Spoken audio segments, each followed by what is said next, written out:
parler comme ça. Est-ce que tu vas laisser ce petit morveux te parler comme ça? C'est pas vrai, je rêve. On se demande où elle mange. Petit, tu es doué, très doué. Mais tant que je serai dans le métier, tu ne seras jamais que le second. Oui. Enfin, évidemment, c'est une métaphore, un symbole. On est venu, on l'a vu, il a eu dans le cul. Qu'est-ce que c'est? Nous l'avons. Qu'est-ce que c'est? Ne va-t-il pas faire des trucs? Mon père, attendez. Vous aimez le cinéma? Beaucoup.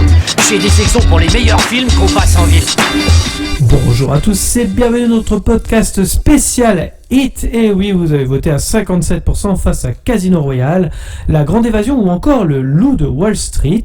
Le sondage était issu de la liste de Gino. Oui, il fait partie du premier film où Robert De Niro et Al Pacino se donnent la réplique. En effet, ils se sont déjà croisés sur Le Parrain, deuxième partie en 1974, mais n'avaient aucune scène ensemble. Avec moi, pour m'accompagner, Moss. Salut tout le monde. Et Gino. Et salut tout le monde. Le principe de l'émission est simple, nous allons disséquer Hit, réalisé et écrit par Michael Mann, sorti en 1996, avec Al Pacino, Robert De Niro, Val Kilmer, Ashley Judd, William Fichtner, John Voight et Nathalie Portman. On en débat ensemble dans les cases commentaires afin que vous puissiez vous exprimer, nous allons y répondre avec plaisir. Le prochain vote aura lieu sur Twitter, au mois de mai, n'hésitez pas à nous suivre. Donc, alors, cette fois-ci, c'est ma liste, et il faut que je la définisse avec vous. Le premier film, c'est Vanilla Sky, voilà, pour information, Prisoners, de Denis Villeneuve, Source Code, et le dernier film de ma liste, on verra si Twitter fera barrage à la haine, avec le film Va te faire foutre Freddy. Alors là, c'est là pour le coup, c'est grand écart, c'est du Jean-Claude Van Damme le dernier film. Je m'y attendais pas. Bah, c'est sûr. Bien sûr. Après, c'est vrai, je crois que Meus tout à l'heure en off, tu nous as parlé d'Idiocratie. J'ai failli le mettre aussi. Donc bon, ce sera peut-être pour une prochaine liste. Bah, je t'avais parlé d'un épisode de Bob l'éponge, t'as failli le mettre aussi, non? Oui. Ça aurait pu. Et ça commence maintenant. Vous êtes prêts à conduire ces hommes? Prêts à devenir membre de la Ligue des Ombres? En plus, c'est pas un sac à main, ça s'appelle une sacoche. Indiana Jones en a une. Alors messieurs, qui résume le film? Et puis bien évidemment, qu'est-ce que vous avez pensé du film Hit de Michael Mann? Est-ce qu'on commence par dire ce qu'on en a pensé? Non, vas-y, on va commencer par le résumé. Allez, le résumé, c'est parti. En gros, c'est donc l'histoire de Neil McCauley, je crois, Neil McCauley, donc interprété par Robert De Niro, qui est un braqueur, on va dire très méticuleux, qui essaie de ne pas laisser de traces de ses braquages ou quoi que ce soit, et il prépare l'attaque d'un fourgon blindé. Et cette attaque dérape. On va revenir un peu plus dans le déroulé du film pourquoi. Et l'enquête est confiée à Vincent Hanna, un lieutenant de la criminelle de Los Angeles, qui est campé par l'excellent Al Pacino dans ce film. Et donc toute une suite de péripéties, l'enquête, le fait de vouloir planifier un autre braquage et autres. Moi, je trouve que c'est une œuvre totalement magistrale. Le scénario peut paraître un policier banal, somme toute assez banal, mais je trouve que la réalisation et l'interprétation est simplement grandiose. Et c'est pour ça que je suis très heureux qu'on parle de ce film. Et pour ceux qui n'avaient pas pu le découvrir auparavant, qui ont peut-être suivi le sondage et qui se sont dit tiens, je vais regarder ce film avant d'écouter les trois abrutis en parler. Écoute, je suis ravi de ça et je conseille à tous ceux qui ne l'ont pas encore fait de se précipiter, de couper le podcast à cet instant-là et d'aller voir ce chef-d'œuvre de Michael Mann. Oui, parce qu'on va spoiler comme des gros bâtards. On va spoiler comme des gros porcs, comme d'habitude. Moi, voilà, s'il était dans ma liste, c'est que c'est un film que j'aime beaucoup, donc j'ai hâte d'entendre vos avis à vous, messieurs. Eh bien, Meus, déjà, peut-être Ouais, alors moi, attends, je suis en train de relire mes notes, je comprends pas, je me trompais, parce que moi, Hit, là, que j'ai regardé, moi, c'était un clown qui tuait des enfants, donc je comprends pas. Ok, donc tant pis. Une erreur d'orthographe peut-être. Merde, je m'adapte, du coup, désolé. Si tu as vu Tim Curry dans le film, c'est qu'il y a un problème. Ah merde, c'est pas le bon, putain. Non, blague à part, fallait que je la fasse, forcément, cette petite blague à la con. Donc ouais, Hit, alors...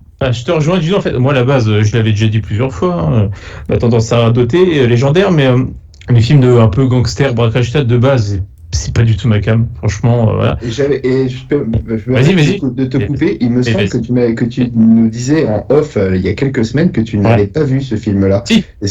Ouais, d'accord. Ok. Je l'ai vu, mais il y a 10 ans, c'était avec Erwan Egon, qui est justement avec qui j'ai découvert. Ah oui. Il y a longtemps, mais je l'ai vu, il y a 10-15 ans.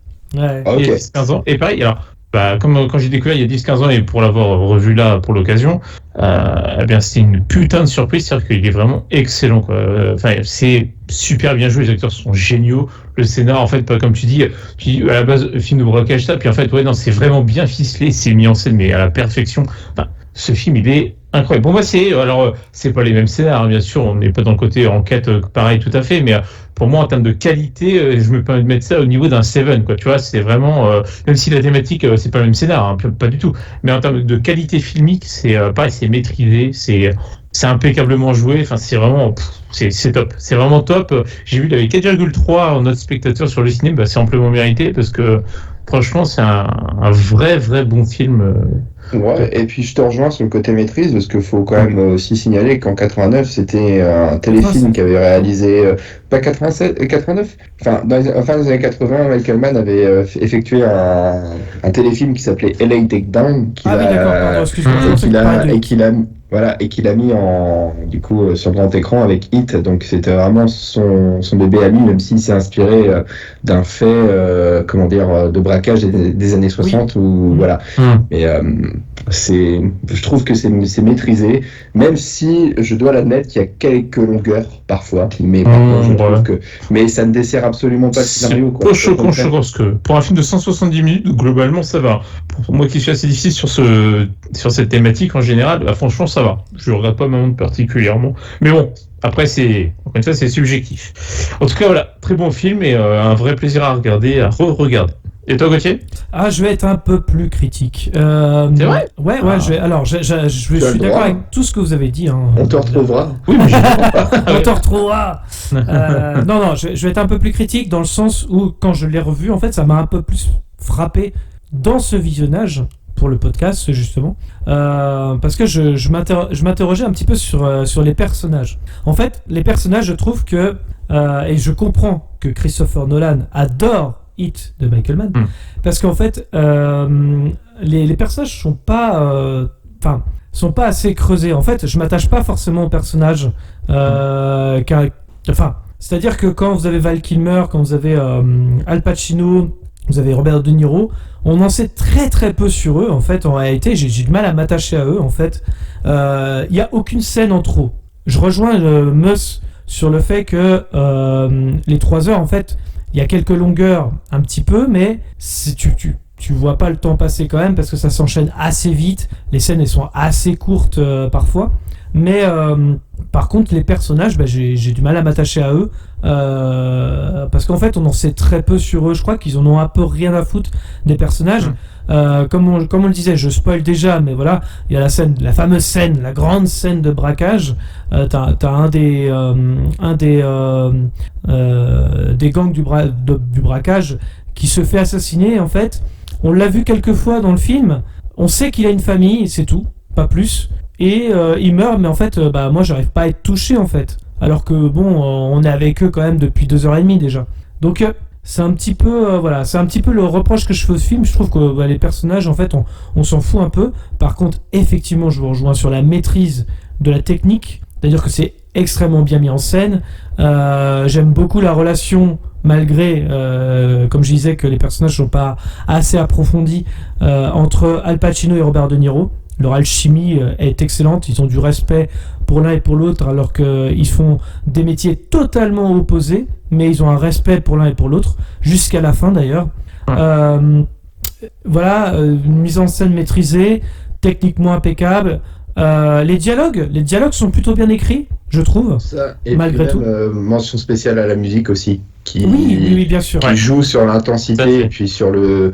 Même si le suspense c'est une notion toute relative dans ce film, mais elle est quand même, cette notion de suspense est quand même présente grâce au bon choix de musique et d'ambiance sonore. Et il y a quelque chose qu'a le film que les films des années 2015 à aujourd'hui n'ont plus, c'est le côté épique. Vous voyez ? pas besoin d'en faire des tonnes. La scène, je repense à la scène de braquage, elle est folle cette scène-là. Techniquement, tu dis les mecs ils y vont, ils font pas faire ça quand même. Enfin, il faut de la subtilité. Non, ils vont dans le tas, ils sortent de la banque. Il y a une grosse fusillade de malades. On n'a jamais vu ça au cinéma. On est en 96 à l'époque. Enfin, c'est juste dingue. Elle est incroyable cette scène. Oui. On en reparlera du coup, mais elle est vraiment folle. Voilà. Comment bien. Moi, quand je disais le côté un peu plus critique, c'est le côté personnage où. Ouais. Il y a un peu d'empathie envers eux, c'est sûr. Non, mais c'est vrai, c'est assez. Voilà. Il y a la scène un petit peu, je trouve, en trop avec la femme d'Al Pacino. Et en même temps, ça lui donne un peu plus de profondeur quelque part. Mais en fait, je m'en foutais. Voilà. Même avec les scènes avec Nathalie Portman, qui est vraiment au second plan, on sent que ça va servir à un moment dans le film. Ça vient, tu fais, c'est en trop ça, vous pouvez virer, on s'en bat les couilles. C'est un rajout vraiment pour essayer de donner un peu d'humanité au personnage, mais c'est tout. Mais c'est artificiel en fait. Oui, c'est ça que je reproche un peu je suis assez d'accord au long métrage. Donc, mais ça reste un très grand film et un très bon film ça reste à avoir dans sa collection. Ouais. Complètement. Tu sens qu'en fait les aspects un peu sentimentaux qu'il essaye un peu d'ajouter au personnage, tu sens que ça fait vraiment rajout en fait. C'est vrai que ça je suis d'accord, ça fait pas très naturel. Tu dis voilà, ils se concentrent vraiment sur leur côté un peu bandit contre policier, si c'est montrer ça, voilà le côté mano à mano un peu qui peut se faire, mais en même temps c'est histoire de leur rajouter un peu d'épaisseur, mais bon, c'est vraiment c'est mis pour être mis, mais il y a aussi des personnages aussi qui c'est un peu le défaut de Christopher Nolan aussi, comme quoi il y a des personnages qui disparaissent comme ça d'un coup d'un seul, on sait pas ce qu'ils deviennent parfois dans le film. Je pense au personnage de Val Kilmer par exemple, vers la fin on saura jamais ce qu'il devient. C'est un peu frustrant quand même quand on finit le film un peu. Il y a également aussi on te l'explique par une petite phrase subtile amenée par John Voight de mémoire, mais c'est faut vraiment tendre l'oreille. Voilà quoi, faut tendre l'oreille. Et il y a aussi également le personnage, un autre personnage aussi qui est, alors je sais plus comment il s'appelle, c'est celui qui se fait tuer dans l'hôtel à la fin, je me rappelle plus son nom. Je l'ai ah là là, c'est Wayne Gros, c'est ça. Ce personnage-là aussi va disparaître pendant une bonne partie du film. Et il va, comme si on a rajouté aussi ces scènes vers la fin, un petit peu, c'est pas en trop parce que dans le déroulé du film c'est logique, mais il disparaît et il pourrait revenir à tout moment en fait en vrai. Et non, on le fait revenir qu'à la fin, c'est un peu dommage. Donc voilà, c'est mon côté un peu plus critique, mais ça veut pas dire que c'est un mauvais film, au contraire. Espèce d'aigri, on dirait moi en politique. Si peu sur Twitter. Le film commence tout simplement sur le titre du film. Voilà, on va faire tout à fait. Exactement. Je peux pas faire mieux. Non, c'est vrai, ça démarre sur Hit. Donc on voit Val Kilmer avec une queue de cheval. Oui. Voilà. Ça change de Batman quoi. On le voit dans un on le voit sur un espèce de site où il présente une pièce d'identité. On voit que c'est un truc un site où on extrait des explosifs, où on en fabrique du moins. Et voilà, tout un plan aussi. Ça démarre dans le métro avec Robert qui marche dans le métro, Robert De Niro. Voilà. On nous présente un peu les trois personnages, quoi. Voilà. Le personnage de Neil qui sort du train, ils seront à l'hôpital, on habite d'ambulancier et il prend une ambulance. Il prend une ambulance, tout à fait. Et je crois qu'en parallèle, on voit Vincent, donc Al Pacino, Vincent qui est en train de choser avec madame. Choser, voilà. C'est ça. Il chose bizarrement d'ailleurs. Oui, c'est vrai, c'est assez louche, mais il chose en tout cas. Voilà. Ouais. Donc, et là, on a le personnage le plus, je sais pas, peut-être le plus irritant du film, où on en a rien à foutre. Lorraine, interprétée par Nathalie Portman. Avec une petite crise parce qu'elle a pas ses barrettes.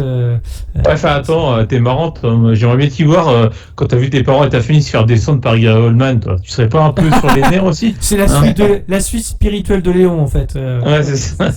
Mais je l'ai vu avec une plante. J'ai pas réagi sur le coup, mais ouais, maintenant que tu le dis. Ah oui, tout est lié. Révélation. Et mais oui, franchement, c'est un peu le cliché de la gamine, la dos rebelle, quoi. C'est bon, un peu. Déjà, elle est antipathique dès le début. Ça pose les bases. Elle te gaffe tout de suite. Et c'est vrai que là, dans le film, c'est un début de film particulier parce que c'est des petites scénettes qui vont très très vite. Exactement. Donc, c'est pas trop ce qui se passe en fait. En réalité, dans la mise en scène, en tout cas, on sait vraiment pas ce qui se passe. On essaie de te mettre dans le flou un peu, savoir qui fait quoi, qui est qui.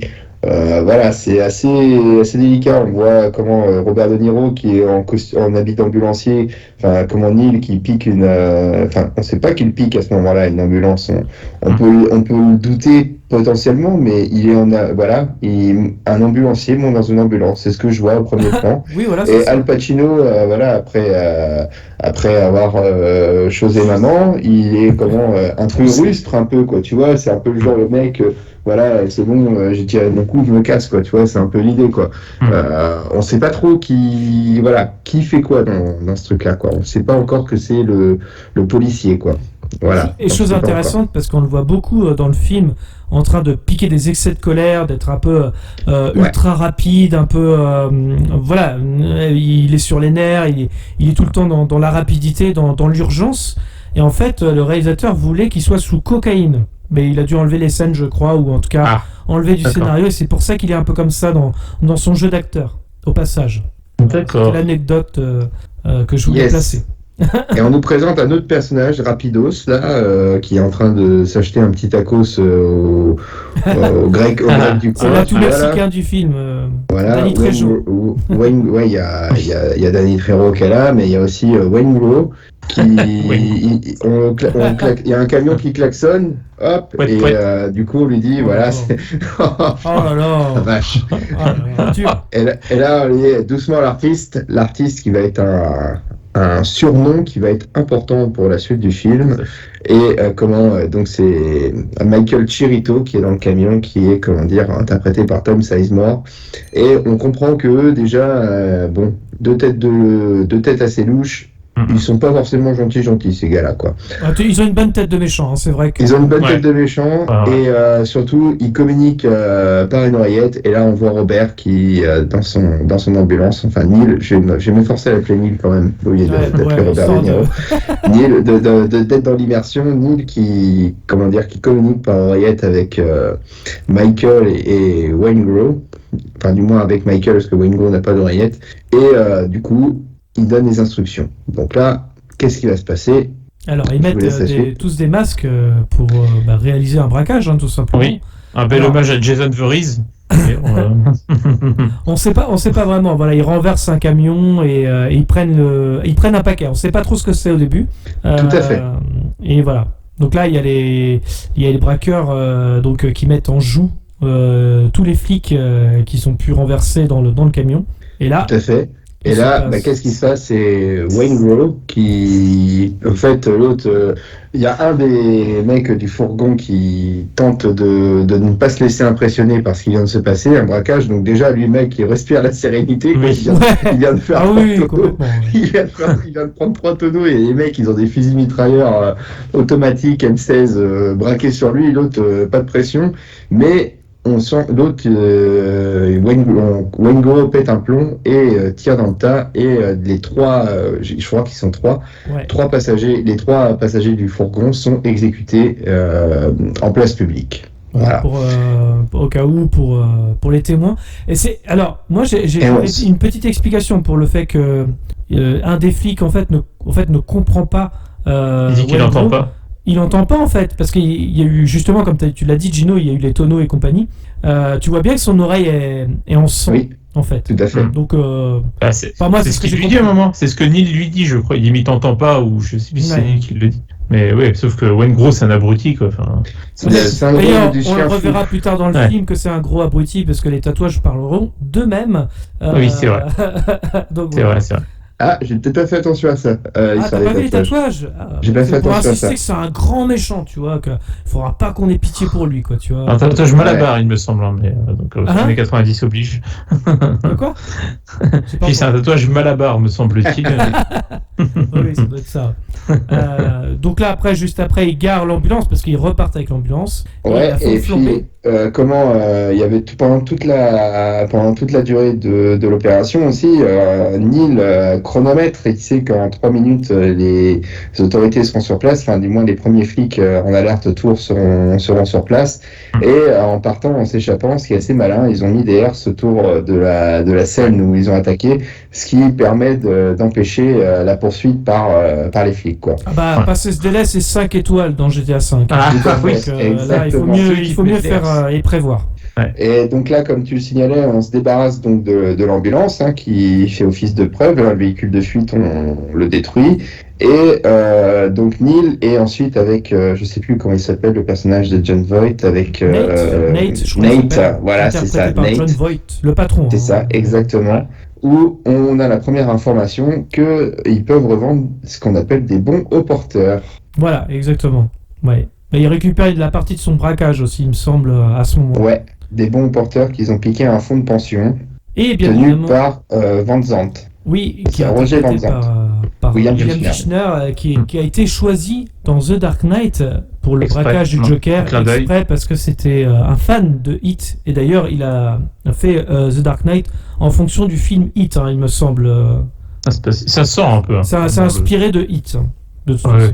On sent Et les ce film a donné plein d'idées à d'autres œuvres, ça c'est clair. Hein. Bah, même Il a GTA posé 5, certaines bases. on l'a Ouais, on l'a même dans évoqué GTA tout à l'heure. V, Je crois qu'il y a un braquage de GTA V qui est inspiré du film Hit directement. Complètement. Voilà. Alors, le lieutenant, lui, il arrive sur les lieux du braquage et de la scène de crime, forcément. Elle est géniale cette scène, je trouve. Parce que le mec, c'est un peu le Dr House de la police, quoi. Le mec, il connaît tout. Il a tout Exactement. compris, quoi. On sent qu'il est expérimenté dans ouais. ce qu'il fait. Mais c'est génial. Il arrive sur les lieux et donc il a l'information qu'il y a plus d'un million en bons du trésor qui ont disparu, en bons en porteurs. Tout de suite, première analyse, il dit vérifier les transactions de bons porteurs qui vont s'exécuter dans un laps de temps défini. Ouais. Il a eu l'information que les portes du fourgon ont été ouvertes par des explosifs de précision. Donc il demande une analyse des explosifs et voir où est-ce que... Voilà, ça déjà, je trouve que pour une enquête, comme vous le signalez tout à l'heure, les gars, le mec a de la bouteille, il a de l'expérience. Et on sent une règle importante, contrairement à certains films policiers où il part tout de suite dans des extravagances à se poser mille et une questions. Lui, il pose le problème sobrement, quoi. Et c'est là que le film est assez ingénieux, en fait. C'est pour ça que je dis que les personnages, finalement, ils sont vraiment au second plan. C'est plus le côté logique, la logique des personnages, que ce soit le personnage de Neil de Robert De Niro ou le personnage de Vincent Al Pacino. C'est-à-dire qu'ils sont tous les deux logiques dans leur façon de procéder. Donc on aura bien les deux oppositions à chaque fois dans le film. Et c'est vrai que là, quand on a le personnage de Vincent qui est en train de dire il faut faire ça, il faut faire ci, il faut faire ça, tu dis putain, même moi je sais pas si j'y aurais pensé, bien joué, parce que tu te dis finalement c'est logique pour arrêter des pros, parce qu'ils le disent justement que c'est vraiment c'est en ça que le personnage de Vincent il est intéressant, parce que comme on le disait tout à l'heure, il est impulsif, tout ça, on sent que le mec ne maîtrise pas vraiment sa vie privée. Par contre il maîtrise absolument son contexte professionnel, il est très pragmatique, il est dans sa zone de confort, de style. Exactement, il est dans son élément, quoi, clairement. Ouais. Et donc là, on a ensuite on enchaîne, on retrouve Neil qui va se manger un petit burger au BK du coin avec ses potes du braquage. Ouais. Et un diner, comme on dit. Dans un diner, il y a Wayne Gros qui est là et on sent Wayne Gros, ça me fait plaisir, désolé. Le prénom est le chien magnifique. fou, voilà, Wayne Gros. Là, on sent que les mecs, on sent que c'était pas l'idée initiale qu'il y ait des morts, quoi, dans ce braquage. Donc là, ils commencent à lui mettre une dérouillée sévère au Wayne Gros. Ils essayent même de le tuer. Ils essayent même de le tuer. Val Kilmer voit Chris, interprété par Val Kilmer, voit des flics au loin. Il fait non, pas maintenant. Et au moment où il range son arme, il va pour enfin lui en coller une, le Wayne Gros s'est échappé. Non mais ça me fait rire parce que ça par contre faut arrêter quand le mec c'est un ninja quoi. C'est ça. Il était à ses pieds. C'est le seul défaut. C'est le seul petit défaut que j'ai trouvé. Réflexion. Même Batman il n'y arrive pas à s'échapper sans se faire griller quoi. Faut arrêter un texte comme ça. Mais ça m'a fait rire ouais. Mais on sent déjà le côté travail propre de Neil qui ne supporte pas le fait que on n'ait pas obéi à ses ordres et qu'on n'ait pas fait une opération propre digne de ce nom, et voilà quoi. Et il en veut des intérêts. ça va être un peu le chaos de Neil en fait finalement. Exactement. Parce que quelque part, c'est la seule chose qu'il va pas maîtriser dans le film.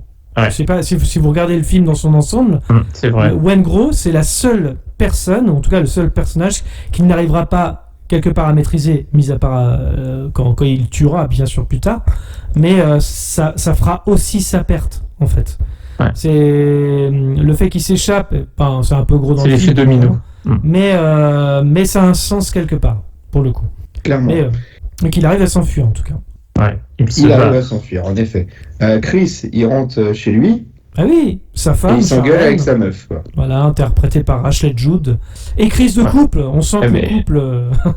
Ça, on sent qu'il n'y a pas du tout de violence chez cet homme, que c'est quelqu'un de très posé, tu vois, ça fait plaisir, quoi, ce self-control, c'est le pauvre gosse, quoi. C'est un peu le Amber Heard face à Ouais. Johnny Depp. quoi. Johnny Depp, ouais, c'est ça, c'est avant-gardiste. Là, ils avaient- non, mais, et le gamin s'appelle Dominique, quoi. Ah merde. Ouais, Putain, ça se trouve, c'est Dominique Toretto, ça se trouve, c'est le préquel. Oui, Peut-être, oui, hein. oui. Mais il faut y penser. Tout est lié. Hein. Entre Léon Tout est- et ah, c'est ça, sûr. tu Tout, penses bien c'est un grand un multivers, toi. Ouais, c'est- Pour le... tu vois le portail à la fin une fois que Robert Ouais. De Niro est mort. Oh, tu ne pourrais pas tous faire tenir.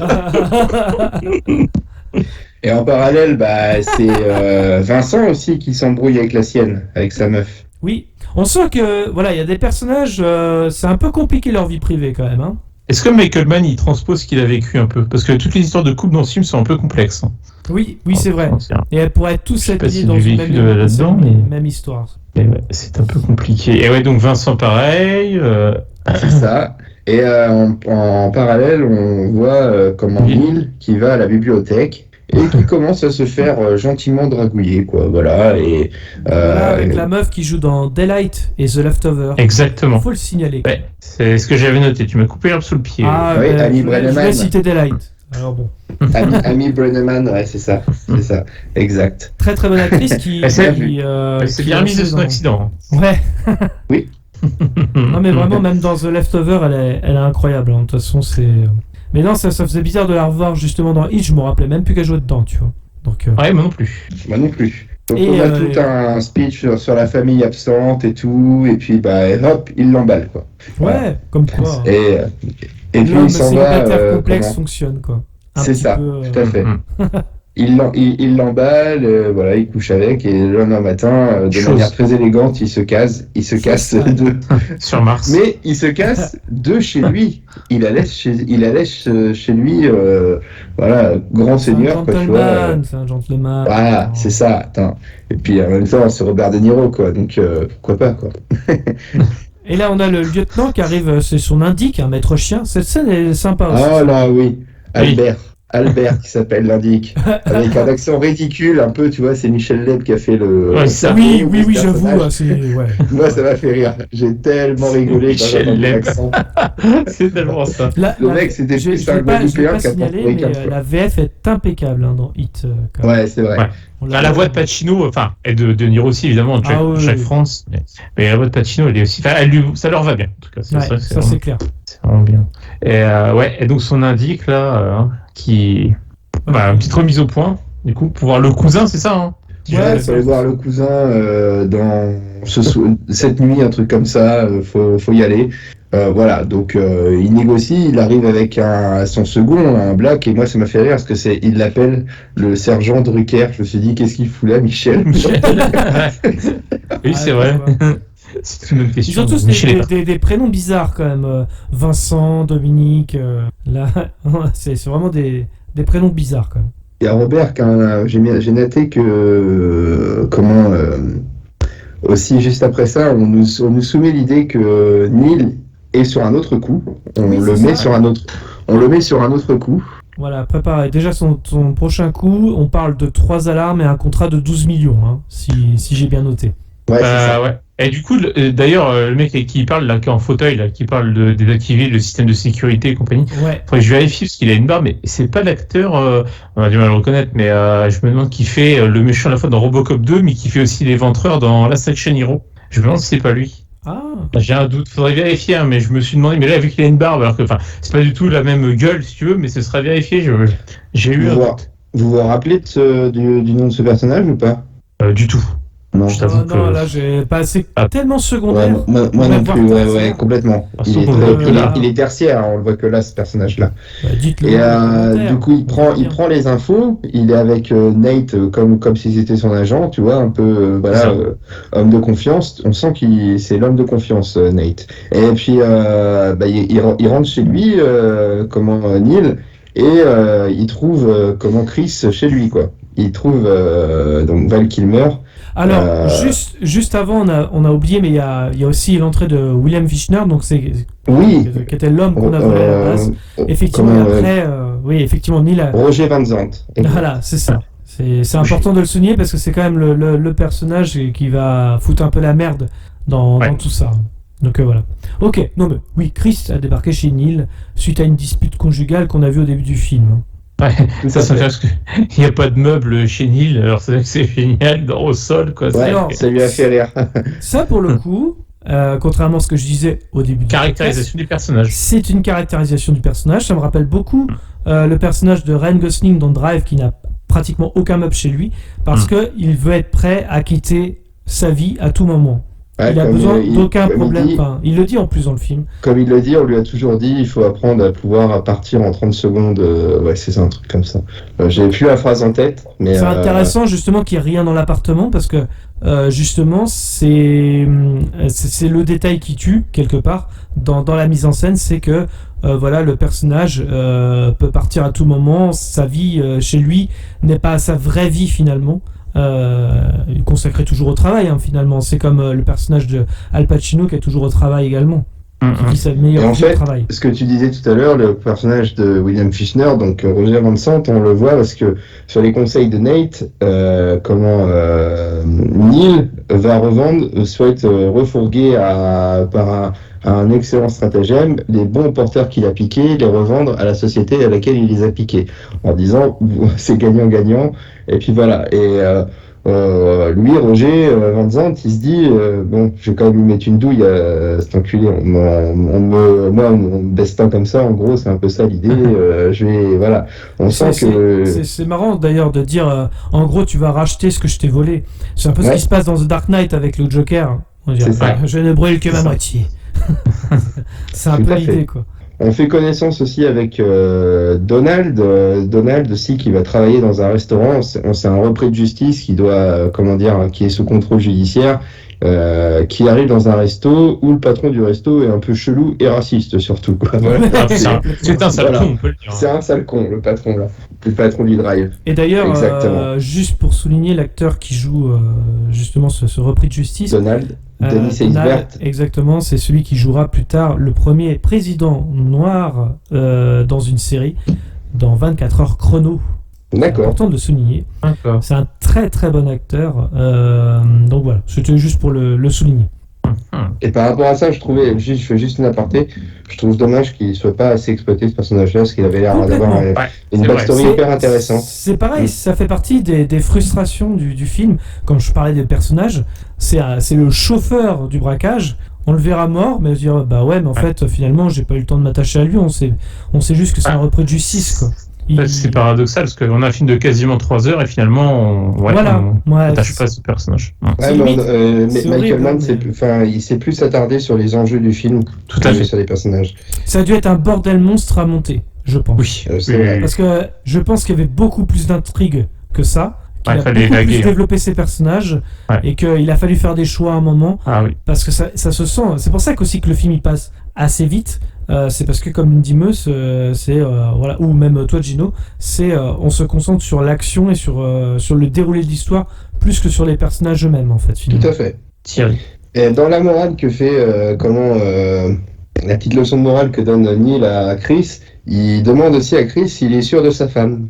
Est-ce que tu es sûr d'elle? Est-ce qu'elle te trompe pas? Un truc comme ça. Et là, qu'est-ce qu'il voit, lui, Neil? Los Angeles, c'est une toute petite ville.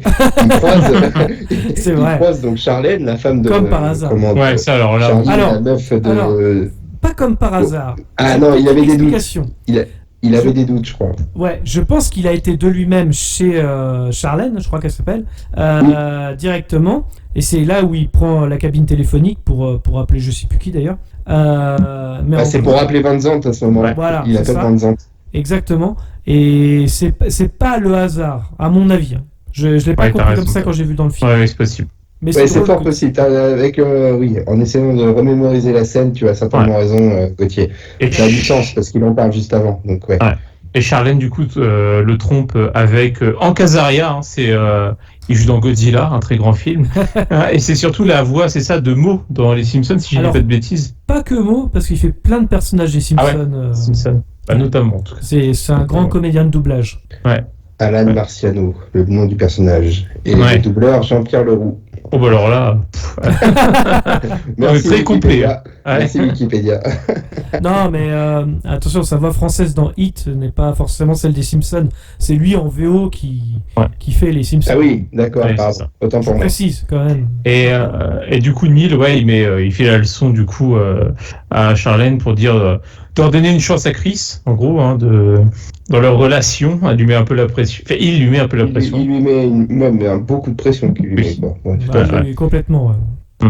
En disant que si jamais il redéconnait, il la laisserait partir. Donc on sent qu'il a une emprise quand même sur tous les membres de la bande, et même les gens de la bande ont l'air de savoir, comment dire, ils ont tous un respect pour le personnage de Neil, parce qu'ils savent que les situations dans lesquelles il se trouve, avec les belles maisons, les belles voitures, les beaux vêtements, les beaux restos, c'est grâce au coup monté par Neil, quoi, et qu'il est un peu là. Il y a un respect aussi de la part de toute son équipe, à part Wayne Gros, là. Wayne Gros, c'était un nouvel arrivant dans l'équipe, c'était pas un historique de l'équipe. À la base, il y avait que Chris, Trero, qui a gardé son nom pour le film, c'est génial, ça, d'avoir fait ça. Michael Cherito, donc interprété par Tom Sizemore, quoi, qui conduisait le fourgon au tout début.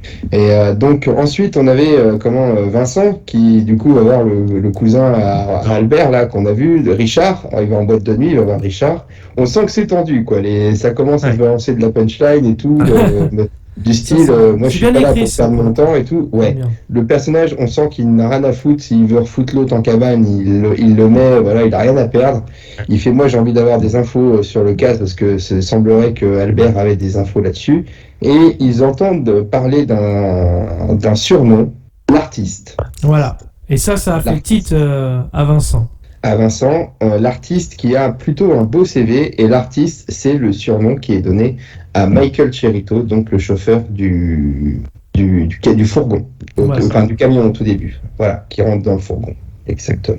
Ça va être le début de la filature. De la recherche aussi, de la mise sur écoute de tout cet entourage-là. Et ensuite, on assiste à un petit échange de colis foireux. Ouais, c'est ce que j'ai. Ah oui, c'est le cas de le dire. Bien foireux. Ouais. Il tente de tuer Neil, hein, directement, et par chance Chris est au fusil sniper. Il s'était protégé quand même, Neil. Ouais. Ah bah, il prend zéro risque, hein, c'est ça. C'est là où aussi on voit le côté méticuleux du personnage.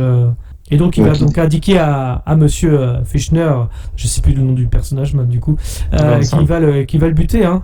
Ouais, punchline est bien. Il dit pas je parle à un homme mort au bout du film, un truc comme ça. Ouais, c'est ça. Gros coup de pression, ça c'est quand même génial. L'autre il flippe, il vit.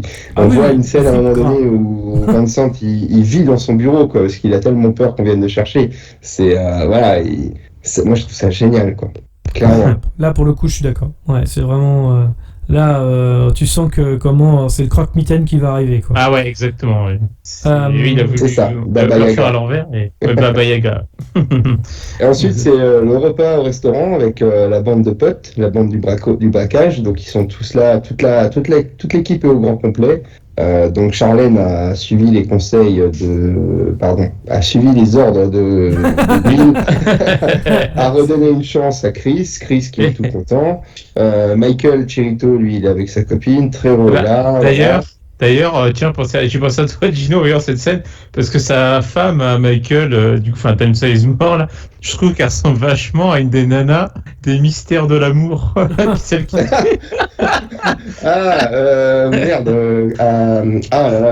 Bénédicte. Ça donne ça. Ça m'a fait rire. Je te jure, j'ai rigolé, j'ai pensé à toi en voyant la nana. C'est Béné. Tu vois, que des crossovers dans 8 ans. Tu vois, il y a... tout est lié. Mais Hit a inspiré les mystères de l'amour, les vacances de l'amour et les garçons. Tu Bien vois. sûr. AB Productions, c'est tout AB par de Hit. Productions, tout part de Hit. Si on n'avait pas eu Hit, il n'y aurait pas eu AB Productions, le Club Dorothée, il y aurait. Voilà. Framboisier, après. Framboisier. Exactement. Tout part de. En tout cas, dans le resto, on sent que Neil se sent très seul parce que repas de Se sent couple. très seul, voilà. Ouais, c'est ça. Exactement. Et du coup, il rappelle sa conquête de l'autre soir, donc Amy Brenneman, AD, c'est ça. Qu'est-ce que j'ai noté? Voilà. Et donc, il rappelle sa petite conquête, elle accepte de le revoir et tout. Et c'est-à-dire qu'il a été gentleman, il a émis un petit mot, et puis voilà, comme quoi il la rappellerait probablement et tout. Mais lui, il a tenu parole parce qu'il a rappelé. Voilà, Contrairement à certains. d'autres. Et ce restaurant a l'air d'être bien connu des services de police parce que juste en face, Vincent et ses subordonnés identifient l'ensemble des Des braqueurs. des participants à l'équipe Ça va très vite, qui mine de côtoie qui côtoie Michael Chirito, qui côtoie Tom Sizemore. Ils avaient que Tom Sizemore de base, et après il fallait qu'ils aient connaissance des autres. Ils identifient très vite Chris, et je crois, vous me dites si je me trompe, mais ils ne connaissaient pas l'identité de Neil. Non, comme s'il débarquait du truc comme ça. Preuve que c'est un grand pro, parce que c'est vrai que c'est jamais fait repérer. Exactement. Mais ce qui est bien, c'est que justement, là dans le film, tu dis, mais ça va vachement vite. Ils ont déjà identifié tous les truands finalement. Il n'y a plus qu'un. Ouais. Tu te dis, ça devrait bien se passer normalement pour les flics. Ouais, même si ce qu'il disait un peu plus tard, c'est en gros, faut les prendre en flagrant délit sur un gros coup, parce que là, en fait, au pire, tu peux les faire plonger pour 1 an, mais bon, quel intérêt, quoi. Donc, le but, c'est vraiment. Ah oui, c'est là que c'est un petit peu plus. C'est un petit peu plus subtil dans les démarches et voilà, le but c'est d'avoir le gros poisson et non pas d'en faire un petit, quoi. Exactement, ouais. Ensuite, j'ai noté comment Waingro zigouille une pute. Voilà. Justement, c'est là qu'on voit les tatouages de nazis. Ah oui, d'accord, je n'ai pas fait gaffe. Ok, d'accord, je n'ai pas fait attention à ça. Je vais prendre mes notes à ce moment-là, tu vois. D'ailleurs, je me suis dit, mais la prostituée, quand tu vois le tatouage, t'acceptes pas ce contrat, peu importe. Ouais, et puis même, il donne pas confiance, même le mec en lui-même, quoi. C'est quoi cet antinazisme primaire, Gauthier? Moi, c'est toujours les méchants dans les films. Ah, c'est vrai, ça suffit un peu. Donc ouais, on comprend. La nana qui commence à jouer un peu avec lui et qui commence à prendre peur soudainement. Voilà, si tu te dis que le mec, il est quand même bien barge dans sa tête, et voilà, donc on comprend qu'il la tue. Pendant ce temps-là, il y avait un petit repas, une teuf entre flics, voilà, donc Vincent est en train de boire un petit coup, et il est convoqué, il est appelé sur les lieux où le meurtre a eu lieu. Donc c'est forcément celui qu'on appelle. Tout à fait. C'est vrai que il pense qu'il s'agit d'un tueur en série d'ailleurs à ce moment-là, parce que visiblement c'est pas son premier essai. Bien évidemment sans aucun lien avec le braquage du début. En tout cas, il fait pas le lien non plus. Le lien, ouais.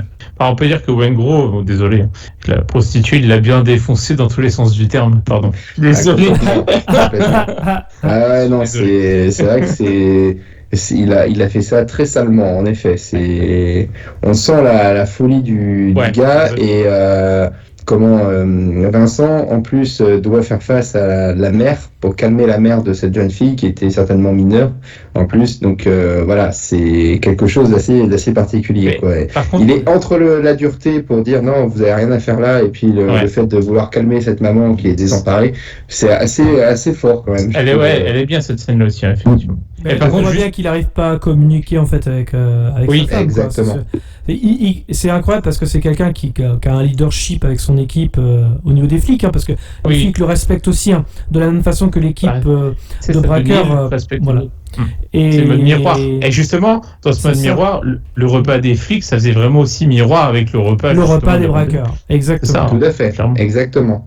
Et comme tu parlais justement avec sa femme, juste après, il s'embrouille avec sa femme, Vincent, au retour. Il lui explique qu'il était sur un cadavre et puis voilà, qu'il préférait faire autre chose que d'être là-dessus, quoi. Voilà, et sauf que sa femme comprend pas que... regrette son absence, on va dire ça comme ça, ses absences répétées, et comme quoi il dit moi je fais mon métier, j'ai besoin de ça, et il ne peut pas s'en passer, quoi. Il y a différents instants, j'ai marqué différents instants Love Confidence. Je crois qu'il y a Neil qui est en train de discuter avec Eddie, je crois. Oui, aussi. c'est ça. Et il lui indique en fait qu'il aimerait bien s'enfuir avec elle. Ouais, en Nouvelle-Zélande. Et elle dit oui tout de suite, quoi. Mais je trouve ça assez audacieux. Mais pourquoi pas? Non, mais c'est l'effet Bonnie and Clyde, je pense. J'imagine que c'est un peu cet effet-là. Même si elle sait pas que c'est un braqueur encore. Hein. Mais bon. Tout à fait. J'ai pensé à ça en fait. Le côté je quitte tout. Parce qu'en fait, finalement, elle a pas trop d'attache à Los Angeles, Eddie. Elle lui dit au début. Donc ça m'a pas trop choqué qu'elle dise oui tout de suite. Parce que ça a l'air quelqu'un qui vagabonde d'état en état, visiblement. En tout cas, ce que tu dis, c'est vrai. Les scènes après. C'est pour ça que je trouve que le film est quand même logique parfois, malgré que je trouve, encore une fois, que ça monte parfois de profondeur. Mais sinon, pour le reste, c'est tellement logique et bien écrit. On voit que les flics essayent d'arrêter le groupe de braqueurs en les observant au loin. En les observant au loin, ils sont en train, je crois, de désactiver les systèmes de sécurité de la banque. Exactement. À ce moment-là. On aperçoit comment dire, de manière très visuelle, Neil, Chris et Michael, qui est en train de faire une dérivation électrique sur les poteaux et tout. Voilà. Il est agile, le gars. Exactement. Chris qui est en train d'essayer de perforer le système de sécurité à l'intérieur de la banque. Et ils ont entendu du bruit. Et oui,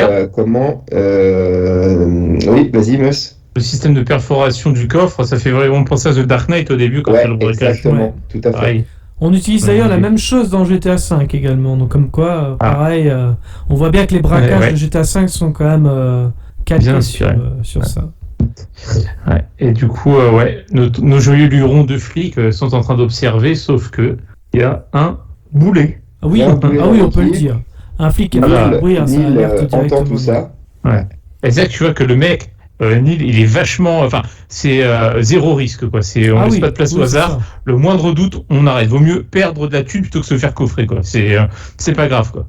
Ouais, exactement. Et puis il annonce à toute l'équipe qu'il faut se barrer. Voilà, il se barre assez vite. Et ensuite, il demande aussi à son équipe s'il continue ou pas. En fait. Ah, puis non, PM, ce que j'ai adoré par contre, c'est quand Vincent il les remet tous en place, il fait non, on va les laisser, puisque sinon on va les coffrer là pour ce qu'ils ont fait juste l'ouverture de la porte, ça fera 6 mois, 1 an, voilà, et ils repartiront. Non, moi je veux gros coup, donc je suis votre supérieur hiérarchique, donc vous allez m'obéir. Tu vois, j'adore. La fermeté d'Al Pacino, là, il explique tout. Pareil, le mode pragmatique, en mode il lui explique de A à Z, ce qui est vachement logique, ce qu'il dit, mais l'autre connard, de pareil, en mode j'ai envie d'intervenir, mais non, ce côté pragmatique va le desservir à un moment parce que ils auront plus la surveillance de l'équipe d'ailleurs. Par la suite, enfin ça c'est pas tout de suite, mais en tout cas voilà. Mais je crois que c'est juste après qu'il y a quelque chose d'assez malin où Michael et Chris essaient ils se savent repérer, ils discutent d'un plan à un endroit, et puis en fait, Vincent va se rendre en anticipation sur cet endroit-là pour essayer de voir avec ses équipes qu'est-ce qui se passe, et en fait, lui aussi est épié par Neil, et Vincent a compris pourquoi il les a emmenés là. Il y a rien ici. Il y a que des raffineries, des choses comme ça. Juste avant, quand même, comme je disais, il y a Neil qui demande à son équipe s'il continue ou pas. C'est important de dire que toute l'équipe le suit aussi. Hein. Tout à fait. Et puis surtout que il pousse, je crois que j'oublie son prénom, mais Tom Sizemore, du coup, il le pousse à ne pas suivre. Michael Chirito, son personnage. Il le pousse à ne pas suivre parce que, en gros, t'as une famille, t'as amassé suffisamment de thunes, tu peux bien vivre maintenant tranquille. Enfin, en gros, mets pas tout ça en jeu pour continuer avec nous. Et en gros, et tout, quoi. C'est ça, mais il dit il aime trop l'action, il dit, puis voilà, puis il a envie de continuer avec sa bande. C'est le côté adrénaline, machin, tout ça, c'est. Et voilà, mais. Mais continue, Gino. Et donc il envoie les flics sur une fausse piste. Ils sont près d'une zone portuaire, il n'y a que des raffineries, un port qui est ici. Et en fait, ils font, mais qu'est-ce qu'ils peuvent... il y a la bande d'abrutis de flics qui se demandent qu'est-ce qu'ils peuvent bien vouloir venir chercher ici. Et Vincent comprend, il fait, mais je sais ce qu'ils regardent ici. C'est nous qui regardent. Et C'est génial, ça. Donc là, je trouve ça génial. Et on voit Neil, en effet, qui est bien en hauteur, qui essaie de voir qui le traque. Et ça, c'est quelque chose d'assez malin. Ouais, complètement. Et puis ça, cette scène-là, c'est pareil, elle est folle. C'est surtout comment Al Pacino le découvre. Exactement. Alors que les flics s'interrogent encore, tu vois, en disant il est là pour nous observer. Et puis là, tu le vois bien s'énerver au milieu du truc et tout. Et c'est là que tu vois que finalement, les deux personnages sont ultra intelligents. Ils savent, ils réfléchissent de la même façon. En fait. C'est une partie d'échec, hein, clairement. Ah oui, c'est ça. C'est une partie d'échec, complètement. C'est une partie d'échecs et ça va être juste après 1h30 de film, que l'on va avoir la première rencontre. J'oublie rien là entre deux. Alors, d'accord, ça va être juste après là. Toujours le problème de coupe avec Neil, j'ai noté, juste après. Oui. Et il y a une scène d'hélicoptère, plus voiture quand même, de filature, avant. Tout à fait. On file Neil, en effet, et Vincent se précipite en récupérer une bagnole pour le suivre, pour le filer, et en fait, plutôt que de le filer, il sait que ça sert à rien, il va intervenir, il va lui dire, voilà, écoute, on va aller boire un café, et puis on va discuter, quoi. Ouais, parce que Ça, quand même, c'est mine de rien, c'est la filature, c'est scène d'hélicoptère, plus voiture. On est comme notre Premier ministre, en fait, finalement. Hein, des Tout à fait. côtés, l'empreinte carbone, c'est zéro, quoi. Alors, première confrontation, voilà, effectivement, entre Vincent et Neil, qui lui propose un petit café. Voilà, c'est exactement ça. Et ça, cette scène-là, elle est géniale aussi, je trouve. Ouais. Les dialogues sont bien écrits. J'en parlais en off tout à l'heure à Gino, mais c'est vrai que il n'y a pas de... on n'y va pas par quatre chemins. Je sais qui tu es, tu sais qui je suis. Et puis dans le plat, Pas direct. d'hypocrisie. On se dit les choses, quoi. Les règles du jeu, quoi. C'est ça. un peu ça. Et puis les deux savent que l'autre ira jusqu'au bout. Ouais, c'est ça. Et puis, c'est paradoxal, mais bon, ils sont dans des camps complètement opposés, mais paradoxalement, tu as un certain respect de l'un pour l'autre, leur vision de la vie. Ah, mais c'est même pas un certain, c'est un total respect des deux, en fait. Ils se comprennent totalement. Ils se comprennent totalement l'un et l'autre. Ils C'est se ça. ressemblent beaucoup sur leur solitude aussi. Oui. Dans la vie en dehors, bien sûr. Mais Tout à fait. c'est incroyable d'ailleurs ce jeu où effectivement, oui, on a ce côté, le respect total, et jusqu'au bout du film d'ailleurs. Il y aura toujours ce respect-là. Ah, c'est les deux grands Manitou de leur propre camp, quoi. Ceux qui mènent le bal. Mais Ouais. bon, après. C'est marrant parce que justement, on fait de ces personnages-là un respect l'un pour l'autre. Ils ont un grand respect de la part de leurs équipes. Et tu te dis, c'est deux icônes d'Hollywood qu'on confronte comme ça. Et c'est encore dans la mise en scène un autre respect qu'on a pour ces deux acteurs, en fait, finalement. Tout à fait. Et c'est génial d'avoir fait ça, je trouve. Moi, je trouve que c'est des rôles qui respectent totalement leur stature à ces deux-là, quoi. C'est génial de les avoir comme ça en confrontation, empreint de respect. Je trouve ça top. Franchement, ouais. Avec une démarche jusqu'au boutiste, de l'un et de l'autre. Ça, c'est très fort. Ouais. Complètement. Alors, juste après, on a Vincent qui s'aperçoit que la cellule de surveillance n'existe plus. Il ne savait plus que les l'équipe écoutes de braquage, pour le coup. Les écoutes et les filatures sont merdiques, en effet. Elles ne servent à rien. Et en parallèle, on a notre fameux Roger Van Zandt qui devait récupérer ses bons porteurs, qui ne les a pas récupérés, qui cherche à se protéger parce que c'est là où je disais, on voit qu'il a installé son lit dans son bureau et tout parce qu'il flippe. Et il engage Wayne Grow pour le protéger entre guillemets ou aller se débarrasser de Neil. Alors, je t'arrête sur le fait que, quand même, pour la cellule de surveillance, Vincent ne dit pas que ça ne sert à rien, au contraire. Il est même énervé que ça n'existe plus. Non, c'est ça. Au contraire, il dit que ce qu'il y a actuellement, c'est merdique. Ce qui est fait actuellement, c'est merdique. Il faut améliorer les process, quoi. Tout à fait. Exactement. Et ensuite, qu'est-ce qui se passe? Donc là, juste après que Wayne Grow soit engagé. Eh bien, on voit on voit Michael, Chirito, Chris et Neil qui sont en train de se manger un petit burger et ils sont en train d'attendre. On comprend qu'ils attendent Danny Trejo qui doit venir avec eux les rejoindre manger un petit tartare. Et il est coincé, il se sait filé et suivi par les flics et il Parce appelle. que lui, on peut le suivre, c'est un Mexicain. Ça, c'est intelligent aussi dans le film, pour le coup. Ça paraît logique que lui, on puisse le suivre, pour une autre raison. C'est raciste, hein, mais... Tout à fait. Ouais. Mais les services d'immigration, tout à fait, Voilà. exactement. Et lui, donc, il se sait cerné, il dit qu'il pourra pas, rejoindre l'équipe hein, qui s'apprête à agir sur son nouveau coup. Et Neil, il a reconnu Donald, qui travaille au grill. Et Donald qui est en pleine rédemption, qui sait qu'il fait un boulot de merde, mais qui a envie de s'en sortir, de pas forcément replonger, qui la vrille d'un coup.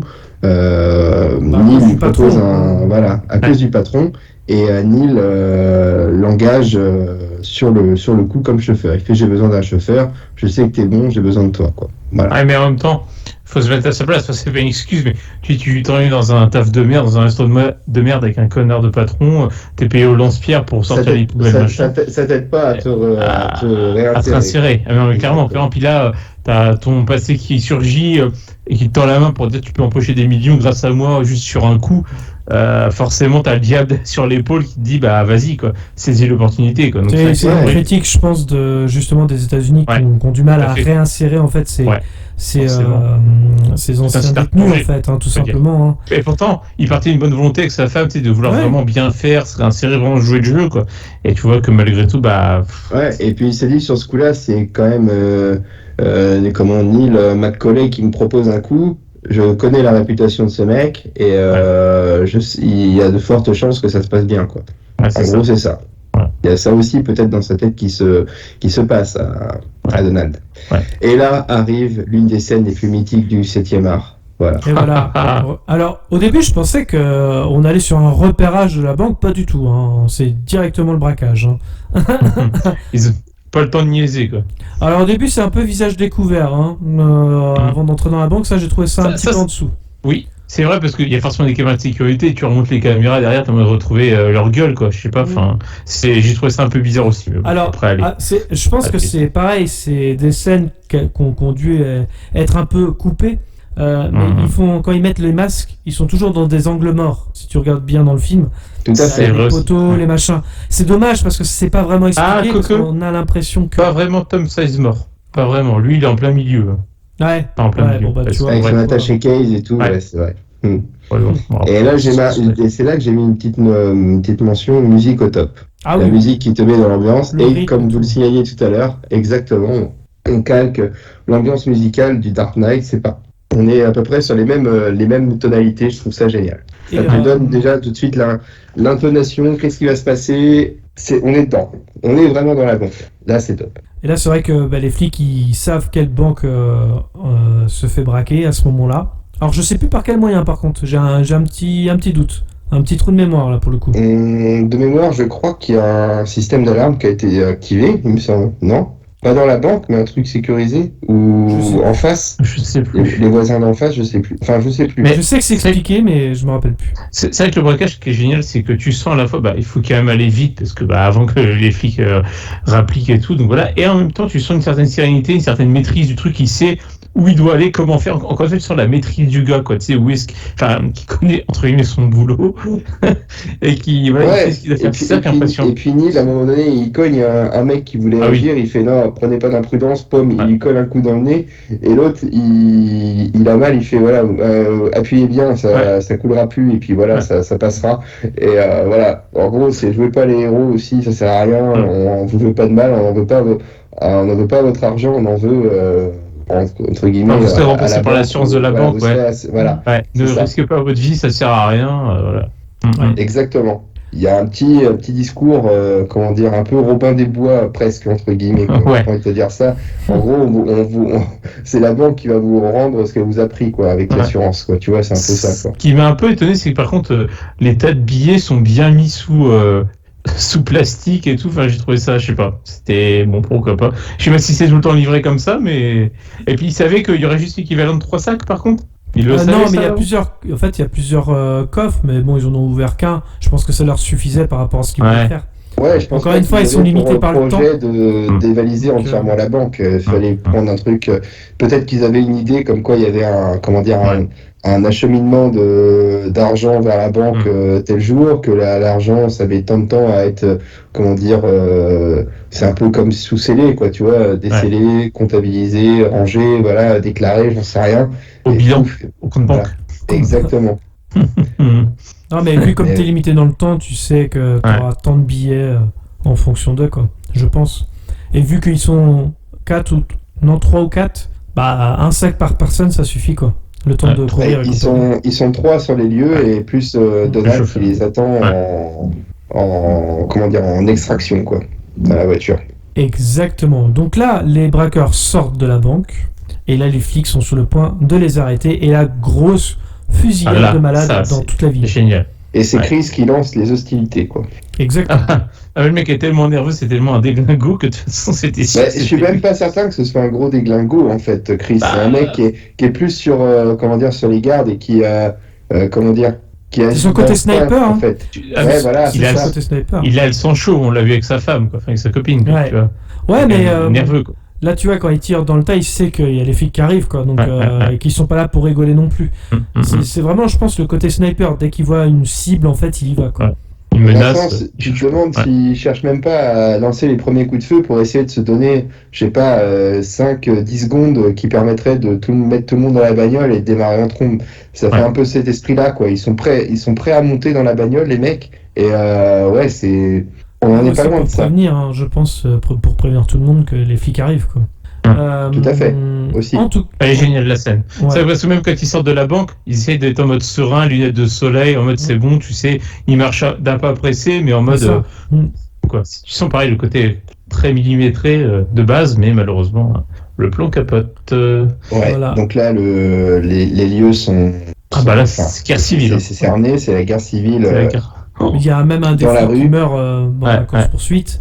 Tu vois les impacts de balles, c'est impressionnant. Le chauffeur qui meurt aussi. Le chauffeur, donc Donald est tué. Donc là, ils doivent s'en aller à pied. Chris est touché. Chris est touché à l'épaule. Donc il peut plus tirer. Et donc avec Neil, ils prennent la fuite par un certain coin. Vincent les poursuivait. Et puis Vincent, il ne parvient pas à les rattraper. Et il se dirige vers Michael Chirito. Et c'est là Michael qui avait pris une petite fille dans ses bras pour essayer de s'échapper ou alors de pas de là en faire un bouclier humain. Il est dans le fait de sortir de la zone où ça tire en fait. Moi, je suis pas sûr. Moi je l'ai vu comme un otage en fait. Je pense aussi que c'était plutôt un otage. Mais je sais pas. Moi, j'ai senti de la manière dont il l'attrape pas de manière violente. Il la prend dans les bras comme s'il portait son enfant presque, tu vois. Ouais, mais il sait que lui, c'est une cible, lui, donc il sait. Enfin, tu vois, je veux dire, c'est plus ce côté, ils vont pas tirer si j'ai une gamine, quoi. Bah, tu vois, dans l'interprétation, je reste sur mon point de vue, mais je trouve ça plus voleur romantique en fait, tu vois. C'est beau. Mais je pense que je vais être un peu plus nuancé. Un petit peu plus nuancé dans mes propos. Je comprends la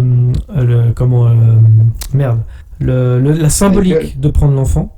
Ça, par contre, par rapport au fait que quand on va le tuer, on tue aussi quelque part sa famille, quelque part. Ouais, c'est ça. Par contre, effectivement, quand il prend la jeune fille, en tout cas, c'est bien pour être un otage, pour pas que les flics lui tirent dessus, parce que sinon ils vont l'abattre. C'est comme un terroriste, hein, pour les flics là. Là, ils peuvent le tuer comme ils veulent. Si tu veux. Oui, bien sûr. Cette version s'entend également. Et c'est vrai que je donnais plus de romantisme à leur acte, vu que c'est pas des voleurs, que l'on sent empreint d'une haine emplie de violence gratuite, tout ça. C'est pour ça qui me faisait donner cet esprit-là, si tu veux, quoi. Tu vois. Ah ouais. Mais ce que tu dis, je l'entends complètement. Quand tu es complètement reclus, que tu es prêt à voir la faucheuse arriver, oui, peut-être que c'est un acte désespéré dans un certain sens, peut-être pour lui. Parce que c'est quand même eux qui tirent partout, hein, donc oui, tout à fait. C'est quand même eux les tueurs, quoi. Donc bon. Et c'est Vincent qui le bute, hein, au final. Oui, exactement. Il y a rien une maîtrise du tout, encore une fois totale, hein, de la part de Vincent. Ouais, sans froid et tout. Et puis du coup, derrière, on voit Bénédicte qui découvre en direct à la télé que son mari est mort. Oui. Du coup, voilà, qu'il n'aura pas eu sa rédemption. Ouais. Et puis aussi la femme de Donald. Et la femme de Donald aussi, ouais, tout à fait. Ouais, tu sens que. Exactement. Tu sens une sorte d'impuissance, de tristesse, d'impuissance, de tout. Tu sais, quand elle apprend le truc. Ouais, alors je sais pas ce qu'il voulait. Comment dire de dire que en gros soit il a replongé et qu'elle est attristée de ça ou simplement la perte de cette personne. Je sais pas trop quoi. Si on est plus entre la colère ou le désespoir, je sais pas trop. Mais c'est magnifiquement interprété, donc ça te laisse aussi toi ta place, ta propre interprétation de l'émotion qu'elle ressent la compagne de Donald. Ouais, ça c'est assez bien fait. Moi j'aime beaucoup. Vache. Il a repris Fifi Loulou qui était le réalisateur. C'est donc le Picsou qui a tout récupéré. Neil, de son côté, il a emmené Chris voir un docteur pour extraire la balle. Hein. Tout à fait. Donc on le soigne. Et clavicule cassée. Et Neil essaie de convaincre Chris qu'il faut partir, quoi, qu'il faut qu'il quitte le pays, qu'il s'en aille. Mais lui il ne veut pas partir. Et Neil pense au premier abord que le fait qu'ils aient été balancés, parce que pour lui son plan était sans accroc, pour lui s'il a été balancé, c'est de la faute de Trero. Il croit que c'est Trero qui les a balancés pour cette attaque de la banque. Ouais, qui était absent, qui était le seul absent, il dit bye. Tout à fait. Ouais. Et oui, donc là, il se dit, je vais me le faire, quoi. Je vais aller, tuer la brebis galeuse. Il arrive chez Trero et il se rend compte que Trero a déjà été passé à tabac par Waingro. Waingro, voilà. Ouais. Ah, puis il est dans un sale état. Il est dans un sale état, Danny Trero, à la machette, il s'est fait certainement baiser. Et d'accord, je suis con. Machete. Et à l'agonie, en train de rendre son dernier souffle, du coup, c'est là que Neil se rend compte que non, c'était pas lui qui les avait balancés. Et dans son dernier souffle, il arrive à lui dire que c'est Vincent avec Waingro qui est responsable de sa mort proche. Mais comment il peut savoir que c'est Vincent ? Parce que je crois que Waingro l'a dit, il est vendu la mèche. Lui est vendu la mèche, ouais. C'est un truc. Ouais, c'est un abruti alors. Tout à fait. Oui, complètement. Mais un abruti, Waingro. En plus, il a tué Trero, mais il a tué toute la famille de Trero aussi. Ouais, c'est ça. C'est tout à fait. Un sanguinaire, le mec. Ouais, le mec, il est pas là pour rigoler, quoi.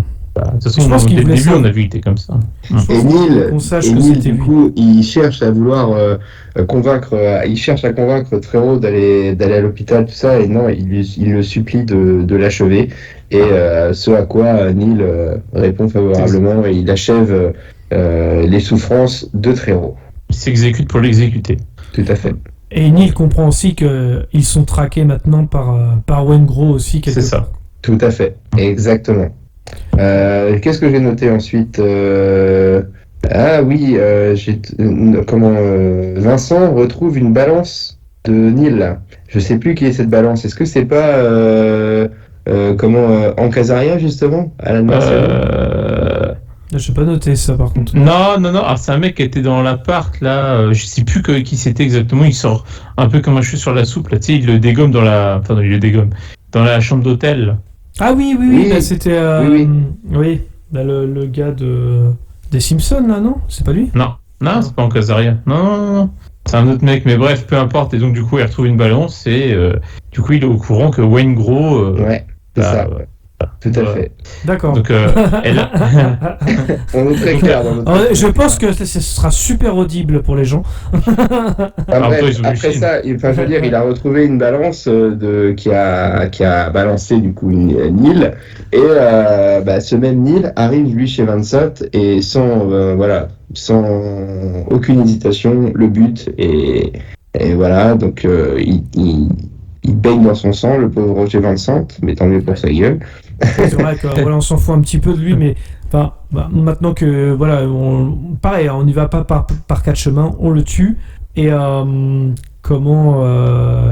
juste avant, quand même, il faut le savoir, il y avait un nouveau plan de repli pour tous les membres du cast. L'équipe.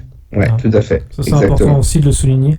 Charlène arrive et les flics sont déjà là. Et il lui demande de trahir Chris aussi. C'est ça, tout à fait. Drucker, il lui met la pression, à Charlène. En parallèle, on a Neil qui s'embrouille un peu avec Heidi, qui comprend que c'est elle, que Neil était en fait un braqueur. Et il court après dans les hautes herbes, il la chope et il la remballe, quoi. Voilà, c'est... Non mais c'est qui le bonhomme? Et donc Vincent, il fait une petite pause quand même dans sa poursuite, il rentre chez lui, quoi. Et là, il rencontre l'amant de sa femme, je sais plus comment il s'appelle. c'est génial. Ah oui, c'est... Ah, je sais plus son nom, là. Ah oui. Ah là, mais si, c'est... merde. Comment il s'appelle? Féni? Non, c'est pas lui. Non, c'est pas lui. Je suis en train de chercher dans la distribution, mais non, je sais plus. Oh là là. Ah, c'est chiant, parce qu'il le répète plusieurs fois son nom en plus, mais c'est génial. Mais oui, et c'est tellement énorme. En gros, je veux bien que tu baises ma femme, tout ça, mais je ne veux pas que tu regardes ma putain de télé. Moi, ça m'a fait tellement rire. Comment il s'appelle, ce personnage? D'ailleurs, je me demande, pareil, ce sera vérifié, si l'acteur, c'est pas celui qui fait le père adoptif de John Connor dans Terminator 2. Je me demande. Ah, ça je sais pas. En le voyant, je me suis demandé si c'était pas lui, pour être franc. Mais encore une fois, je m'avance peut-être un peu trop. Après, pour le retrouver dans la distribution, le mec c'est tellement un rôle secondaire. C'est pas Ralph. Ralph, si ça doit être ça. Ça doit être ça. Je vais vous laisser. Non, tu t'assois, Ralph. C'est ça. Moi, ça m'a fait tellement rire. Ouais, c'est ça, c'est Ralph. Ouais, c'est lui. Ouais, c'est ça. Ouais. C'est exceptionnel. Et Ralph, est-ce qu'il a joué dans Terminator 2? Est-ce que c'est lui? Je peux me tromper. Hein, mais attends, je suis parti vérifier. Il a joué dans un sacré paquet de films. Quand 91. Est-ce qu'il joue dans 24 heures chrono, lui aussi?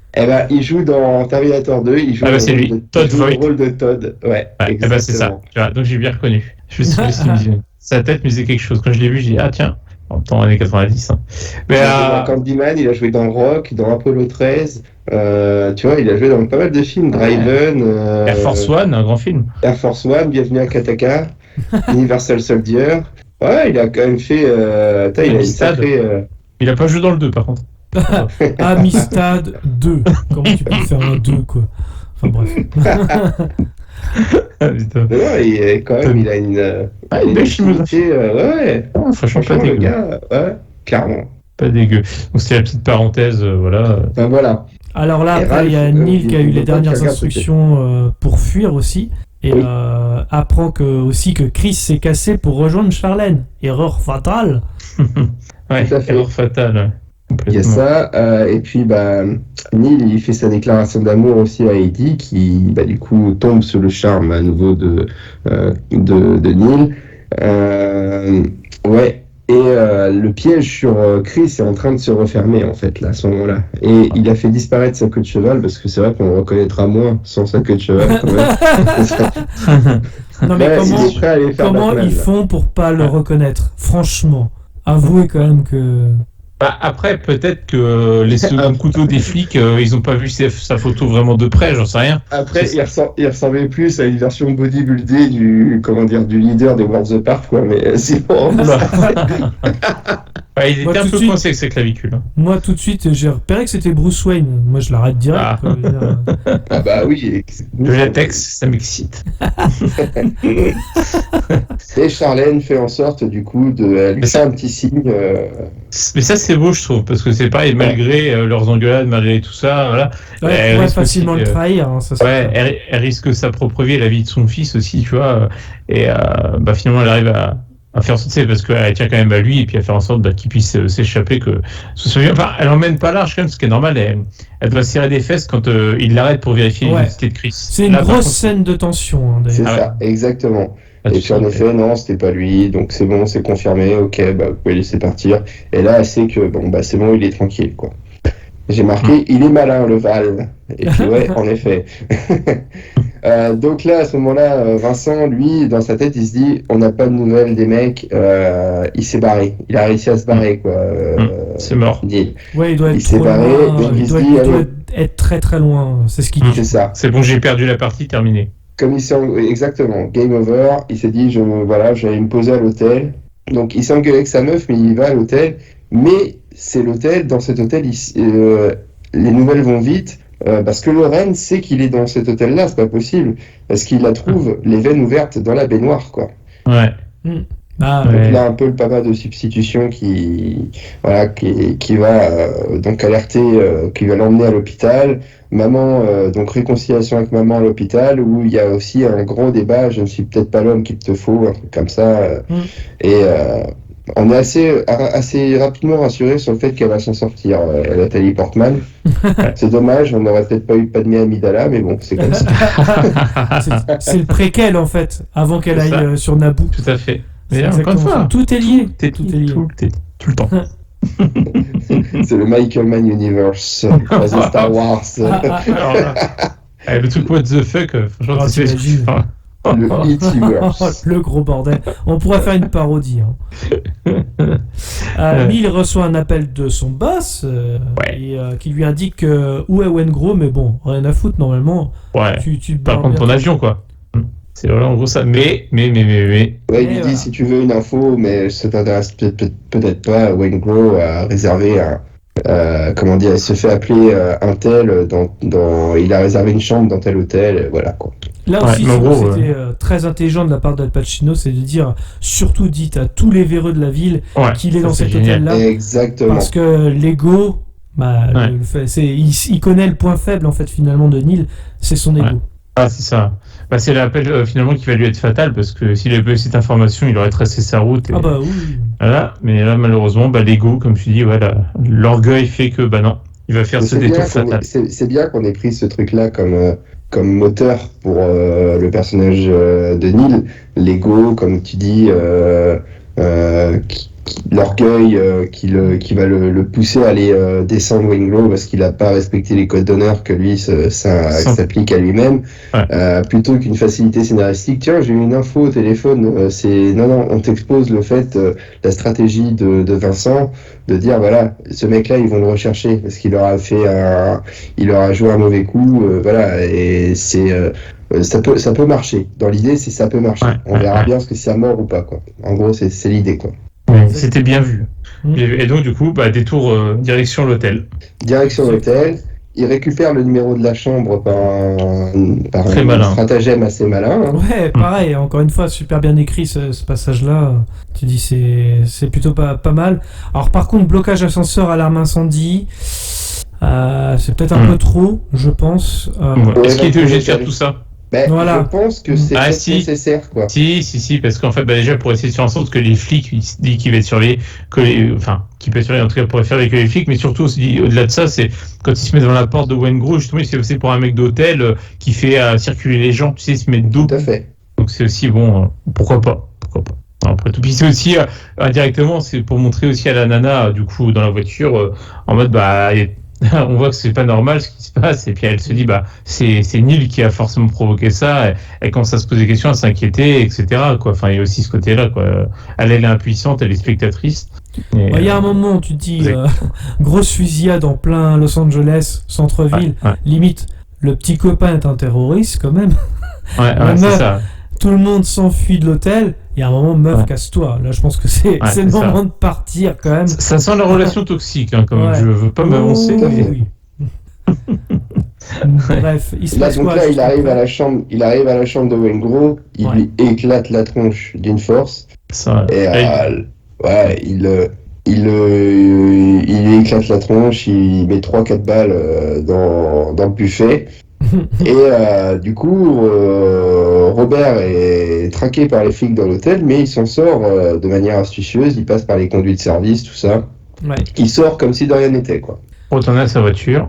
Et c'est à ce moment-là Mais que Vincent arrive sur les lieux. Vincent arrivé en hélicoptère, il est déposé. C'est un peu le Sylvain Augier de ce film. C'est ça. C'est exactement ça. Ah, génial, j'attendais pas celle-là, le Sylvain Augier.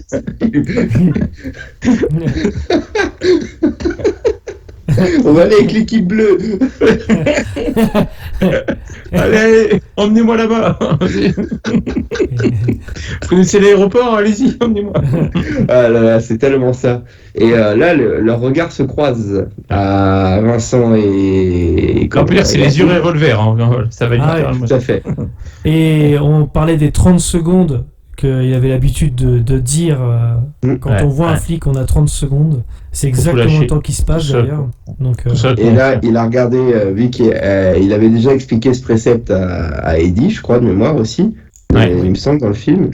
Et c'est là qu'elle comprend que ce sont ces fameuses 30 secondes et que du coup, lui prend la fuite et il arrive sur le tarmac de l'aéroport. Et il y a aussi le côté où Neil il fuit pour aussi protéger Eddie, quoi, pas l'impliquer directement. Il sait pas qu'il a une relation avec Vincent. Ouais, donc ça permet de la protéger également. Et donc course poursuite, moi je trouve ça génial. Moi je la trouve, j'aime beaucoup cette scène, la course poursuite entre Neil et Vincent à pied avec l'espèce de cache-cache entre les containers.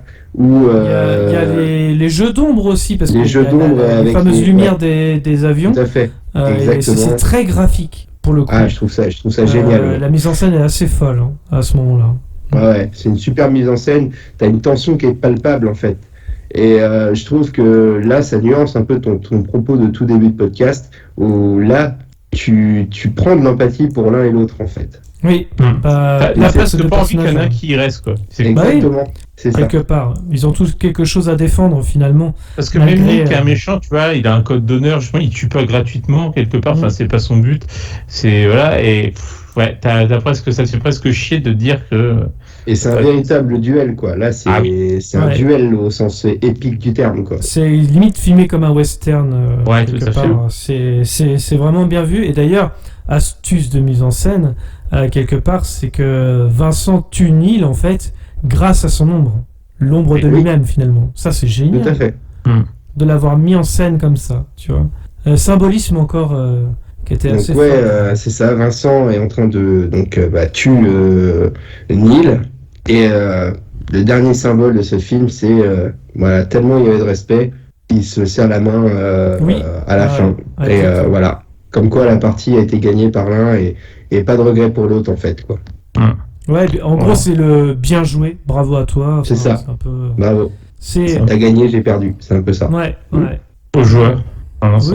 C'est fair play, c'est étonnant qu'il le voit comme un jeu finalement, mais bon, est-ce que la vie n'est pas un peu comme ça? C'est un peu étonnant de leur part, mais c'est plutôt... Non, mais je trouve que ça donne encore plus de force au film, quoi. Là-dessus. Cette dernière poignée de main, elle est pas en trop, elle est pas gratuite, elle est vraiment... elle est même philosophique. Elle donne vraiment... Ouais, tout à fait, exactement. Elle donne vraiment une force supplémentaire. Entre un qui est dans les forces de l'ordre et l'autre qui est un criminel finalement. Est-ce que justement les opposés ne se respectent pas? C'est intéressant. Il y a beaucoup de jeux sur les oppositions, que ce soit dans un couple, que ce soit dans l'amitié, voilà. Et même finalement entre un criminel et un policier, c'est plutôt bien joué. Au contraire, on joue beaucoup sur les oppositions. Dans le film. Et d'ailleurs, Joel Schumacher s'en inspirera pour son Batman Forever quand Batman serra la main de Robin en disant un équipier. Un partenaire. Non. Ouais. Ouais. Non, en tout cas, ouais, super C'est- scène. Et, c'est voilà, chose qui et a piqué à le Batman, film hein. s'achève sur cette poignée de main, justement, et c'est la fin. Pouvait pas mieux finir. Sauf Non, que- non, voilà. Très J'aurais bien. bien voulu voir si. Enfin, je pense qu'il s'en est sorti, mais Chris, qu'est-ce qui s'est passé, quoi. Mais bon, ça c'est. Ah, ça, on saura je jamais. pense que Chris, en fait, je crois que quand il appelle Nate, quand il appelle Nate, non, c'est Nate qui l'appelle pour lui dire que Wayne Grow est dans tel hôtel, en fait. C'est à ce moment-là, il fait, Chris est parti, en gros, quoi. Enfin, je crois que c'est à ce moment-là qu'il a des nouvelles comme quoi il comprend que Chris a pris un avion, quoi. D'accord, ok. Ah bah, j'avais pas. Il me semble j'avais que pas c'est à ce entendu. moment-là. À vérifier, mais c'est un message très subtil, en fait. D'accord, ok. Bon, bah, c'est juste l'info qui me manquait, moi, du film. En tous les cas, il était très très bien. Encore une fois. Hein. Ah, les acteurs sont fous, quoi. Franchement, Pacino et tout, c'est ouais, incroyable. Ça Très- manque très hein, bien des fait. films un peu épiques comme ça, de braquage un peu.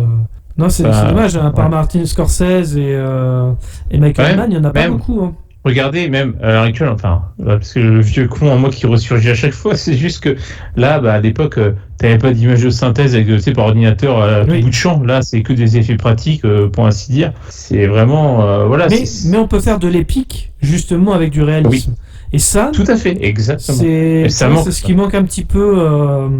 C'est que de la je facilité, trouve. maintenant, que du CGI, quoi. C'est pour plein de trucs, pas Bah, musique où c'est pas forcément Pas que, utile. parce que même, tu vois, regarde, je pense au dernier Batman.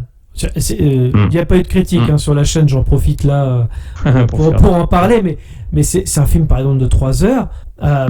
Tu retiens pas forcément l'histoire, ou en tout cas l'enquête. L'enquête, elle est pas si folle que ça, en Non. réalité.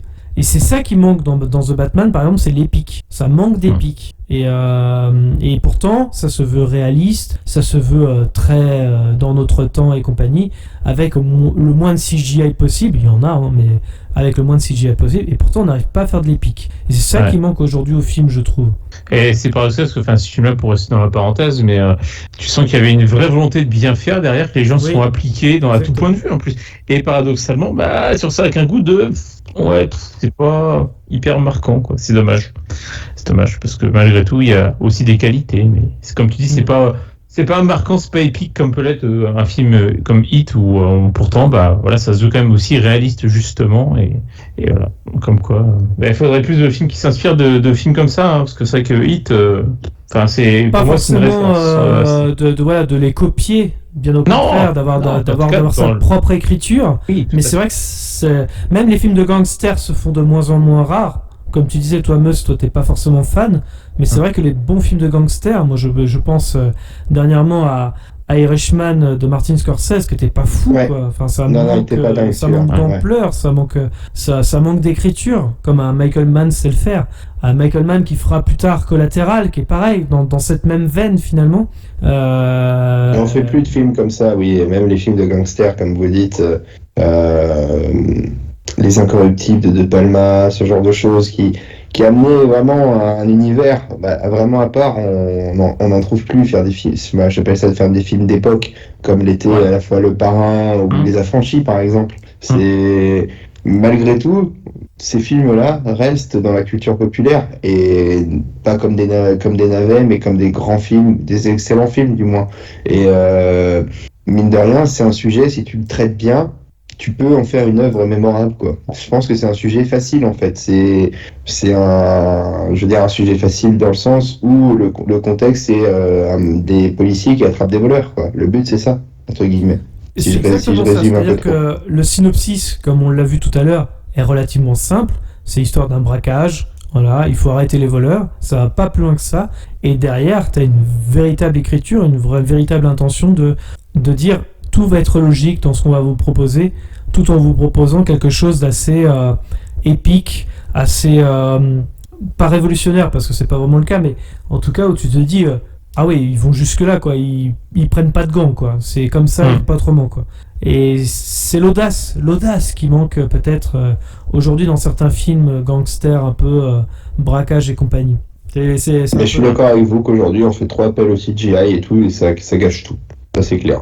Ou même les films de braquage aujourd'hui, c'est pas Ah, tiens, un film que je conseille pas, c'est Braqueur amateur avec Jim Carrey et Téa Leoni. Ou même braquage à l'ancienne avec comment avec Michael Caine Michael et Caine. Morgan Freeman, non? Le braquage n'est pas foufou, alors que pourtant on te promet un film sur un braquage, quoi. C'est dommage, quoi. Même s'il y a un fond derrière, comment politique par rapport au fonds de pension. Mais bon, c'est un petit peu, voilà. C'est dommage. Je me demande si le dernier vrai film de braquage que j'ai bien aimé, bon, on est plus dans le... On n'est pas vraiment dans le thriller ou le film policier pur et dur, c'est les Ocean's Eleven par exemple, le premier Ocean's Eleven. Ouais, le premier est très bien. Ouais. En termes de braquage, j'avoue que c'est pas mal. On est plus dans le folklore sur Ocean's Eleven, donc je trouve ça... C'est bien pensé. Ouais. Bah oui, c'est ça qui était bien dans le film, c'est que tu connais vraiment le premier braquage à la fin, quoi. Le premier braquage à l'italienne, je crois, avec Edward Norton, qui est, je trouve encore pas trop mal, tu vois. Ça se regarde. Ça n'aura pas la dimension d'un. On est plus dans l'action, quoi, pur. Voilà, on est dans l'action. Voilà, on est plus proche du Fast and Furious que. Exactement, mais je trouve que ça reste bon. Ouais. Et je repense aussi quand même au braquage tout de même de The Dark Knight au début du film, qui était quand même bien pensé. Malgré le bus qui se... c'est un peu étonnant dans le film d'ailleurs. Quand il s'échappe, tu fais... les autres bus n'ont pas vu le bus dans la banque. Personne n'a rien vu. Enfin bref. C'est vrai. Il y a toujours des petits défauts avec Christopher Nolan, malheureusement. Donc voilà. Non, mais voilà. Est-ce que vous voulez rajouter quelque chose sur ce film Hit de Michael Mann? Si ce n'est, pour ceux qui nous écouteraient qui ne l'auraient pas regardé, ce serait con parce que vous faites spoiler à mort, mais allez-y, foncez, quoi. En tout cas, c'est pour le coup. C'est clair, foncez. Super. Voilà. Très très très bien. Merci à tous de nous avoir suivis. Je vous rappelle que vous pouvez clocher, commenter, mettre un pouce bleu, nous suivre sur les réseaux sociaux, Facebook, Twitter, Instagram. Les liens sont dans la description. Le prochain podcast dans 1 ou 2 semaines, on verra. Nous serons sur des news et des débats. Dans tous les cas, rendez-vous dans les salles obscures pour de nouvelles aventures. Bonne soirée à tous. Bonne soirée tout le monde. Salut tout le monde, à la prochaine. Comme ça, est-ce que tu vas laisser ce petit morveux te parler comme ça? C'est pas vrai, je rêve. On se demande où elle mange. Petit, tu es doué, très doué. Mais tant que je serai dans le métier, tu ne seras jamais que le Tout le second. monde, oui. Enfin, évidemment, c'est une métaphore, un symbole. On est venu, on l'a vu, il a eu dans le cul. Qu'est-ce que c'est? Nous l'avons. Qu'est-ce que c'est? Ne va-t-il pas faire des trucs? Mon père, attendez. Vous aimez le cinéma? Beaucoup. J'ai des sections pour les meilleurs films qu'on passe en ville.